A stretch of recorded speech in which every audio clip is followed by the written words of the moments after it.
మా అయ్యగారు శ్రీకాంత్ అయ్య గారు చాలా ఎంత అసలు మొత్తం వేదాలన్నీ ఆయనకే తెలుసు. ఆయన చెప్పింది అక్షర సత్యం అన్నమాట. అట్లా చెప్తున్నారు. ఎంత 100 మంది చెప్పనివ్వండి, ఈ వీరు చెప్పిందంటే కరెక్ట్ అవుతుందండి. స్వామి ఈరోజుటి యొక్క విశిష్టత చెప్పారా? శ్రీమతే రామానుజాయ నమః. జయ శ్రీరామ్. ప్రియ భగవద్బంధువులారా, ఎంతో విశేషమైనటువంటిది పితృదేవత కైంకర్యమైనటువంటిది మహాళయ పక్ష పర్వణి. ఈ పర్వదినములు అనబడేటువంటి 15 రోజుల్లో విశేషమైనవి. ఈ 15 రోజులు విశేషం ఏమిటి అంటే, పితృలోకము అనేటువంటి ప్రాంతం ఉంటుంది. మన స్వర్గము, నరకము ఇత్యాదివి ఎలా ఉంటాయో అదేవిధంగా కూడా పితృలోకము అనేటువంటి లోకం ఉంటుంది. ఎప్పుడు కూడా తల్లిదండ్రులు మనకంటే ఖచ్చితంగా పుణ్యాత్ములే, అందులో ఏమాత్రం సందేహం లేదు. ఎందుకంటే మనకి ఈ మాత్రం భక్తి అన్న అబ్బిందంటే వారి వల్లే. కాబట్టి పరమాత్మను చేరుకున్నటువంటి పితృదేవతలు, మాతృదేవతలు ఎవరైతే ఉంటారో పెద్దలు, వాళ్ళందరూ కూడా ఈ భాద్రపద బహుళ పక్షంలో, అంటే పౌర్ణమి తర్వాత వచ్చేటువంటి భాద్రపద పౌర్ణమి తర్వాత వచ్చేటువంటి పాడ్యం నుంచి అమావాస్య వరకు కూడా భూలోకానికి వస్తారు అనేటువంటిది ప్రతీతి.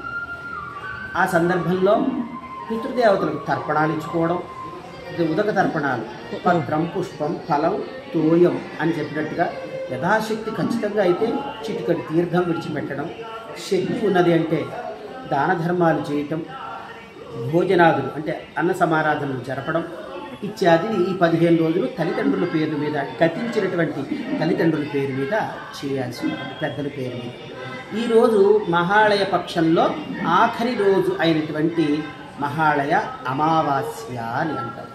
ఇది ఆఖరి రోజే దీని విశేషం. ఈ రోజున పితృదేవతలు ఖచ్చితంగా వారి వచ్చినటువంటి లోకాలకు వారు చేరుకుంటారు.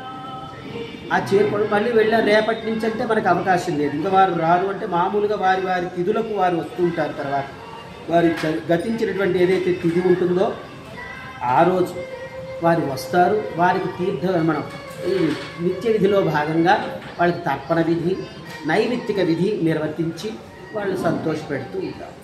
ఆ విధంగా ఎవరైతే ఈ మహాళయ పక్షంలో 15 రోజులు కానీ, కనీసం ఈ మహాళయ అమావాస్య రోజు కానీ పితృదేవతా కైంకర్యం చేసుకుంటారో వారికి తప్పకుండా ఉత్తమ గతులు ప్రాప్తిస్తాయి. ముఖ్యంగా ఎవరికి అంటే వాళ్ళ పితృదేవతలు, మాతృదేవతలు.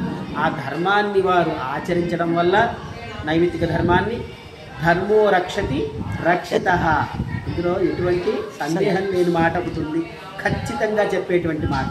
నువ్వు ధర్మాన్ని ఆచరిస్తే అది నిన్ను తప్పకుండా కాపాడుతుంది. నువ్వు దాన్ని రక్షించడంలో ఉండు, నిన్ను అది రక్షించడంలో ఉంటుంది. అంతే. ఒక తల్లి వలే ఉంటుంది ధర్మం అనేటువంటిది. తల్లి కూడా ఉంటే ఏం జరుగుతుందంటే, తల్లి చెప్పిన మాట విని తల్లిని ప్రార్థిస్తూ ఉన్నాం అనుకోండి, ఏం చేస్తుంది? తల్లి సదా కాపాడుతూ ఉంటుంది మనల్ని ఎప్పటికీ కూడా. అమ్మ సేమ్ అలాంటిదే ధర్మం కూడా. ఆ ధర్మం ప్రకారమే ఈరోజు మహాళయ అమావాస్య చాలా విశేషమైంది.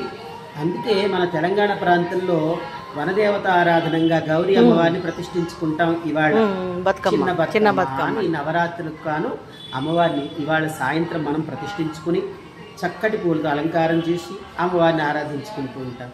అంటే ఉదయమేమో మధ్యాహ్నం వరకే అమావాస్య సంబంధించిన పితృదేవత కైంకర్యాలు ఉంటాయి. అపరాహ్నం దాటింది అంటే లేదుగా మళ్ళీ వెళ్ళిపోతారు, వాళ్ళ లోకాలకు వాళ్ళు వెళ్ళిపోతారు.